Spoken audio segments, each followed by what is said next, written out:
Hi, I would like to talk about IELTS academic module today. First of all, I would like to talk about the exam structure, and then I would like to talk about reading, writing, listening, and speaking skills. And finally, I will recommend some useful resources.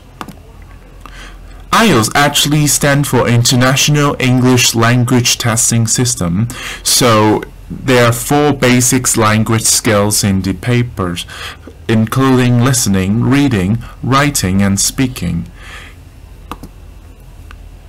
In IELTS, you will have 4 papers.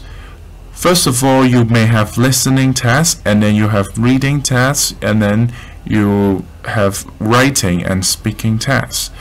And for listening, you have 30 minutes. For reading, you have 16 minutes. For writing, you have 16 minutes as well. And for speaking, there will be 11 to 14 minutes.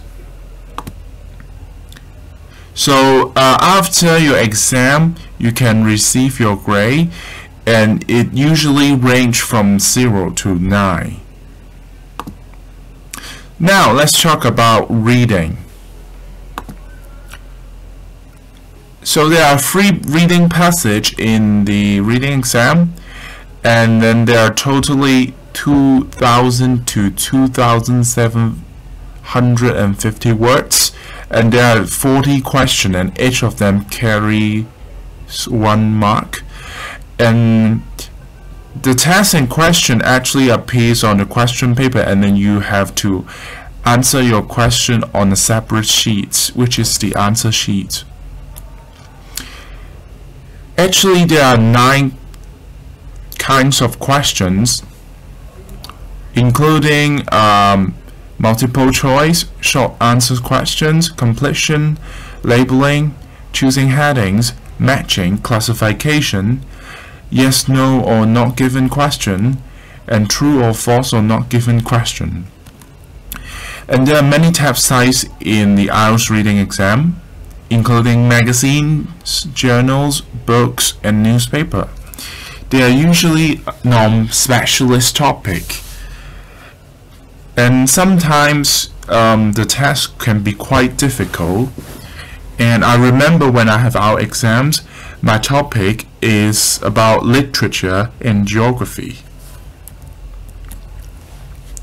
So this is the sample of multiple choice questions, and there are usually 4 options.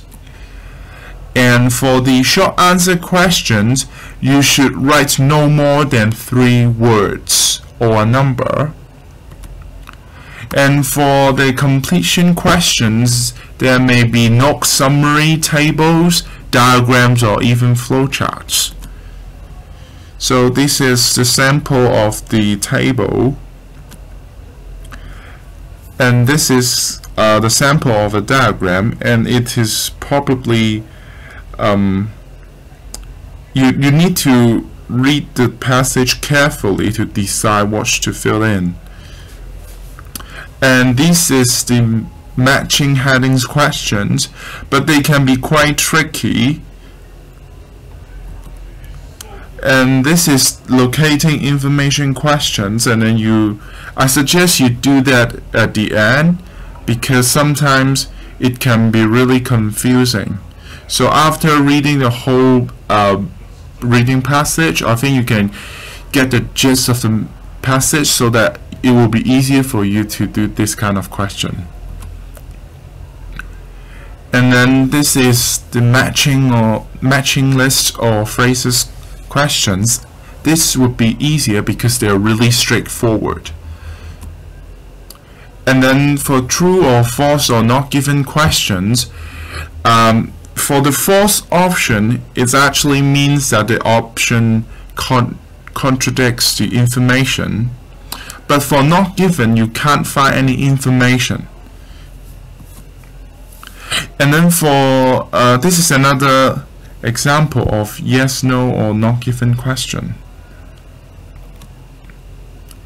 And there are some strategies for reading, and I suggest you preview the whole reading passage first, and then you try to predict what would happen in the reading passage that would facilitate your reading process. After that, you should be really careful about the questions, because sometimes there are some restriction like less than 3 words, so you should be really careful about that. And then after and before taking the exam, you should build your vocabulary bank. You should use a notebook to keep them, and then you should also practice skimming and scamming, like you read the topic sentence and the concluding sentence in a really quick speed. Also, you should also know more words by the word forms like noun, verbs, adjectives, by the different roots like impression, impress, and impressionable. It can actually help you to guess the meanings of the words. Also, you should learn some organizing work like advantage, aim, analysis, benefit, and so on. And then you should also understand some qualifying words like mainly, usually, the majority, the most, because they always appear in the question paper. So you should also learn something about prefix and suffix, and there is actually a prefix list online, and then you can download them. And then you should also read from a variety of sources like magazine, newspapers. And then I actually want to recommend you a book which is called the Cambridge IELTS Practice Paper, and I will show you later.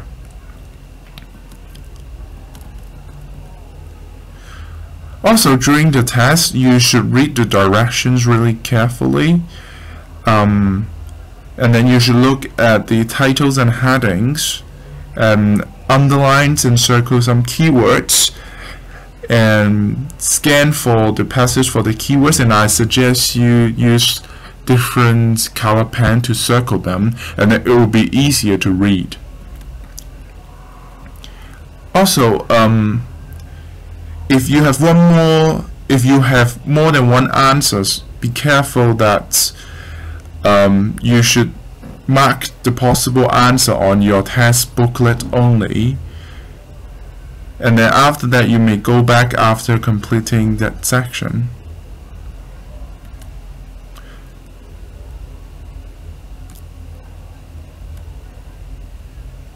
Also, one more important point is that don't spend more than 20 minutes on each passage, and then you just have 1 minute to answer each question, approximately 1 minute.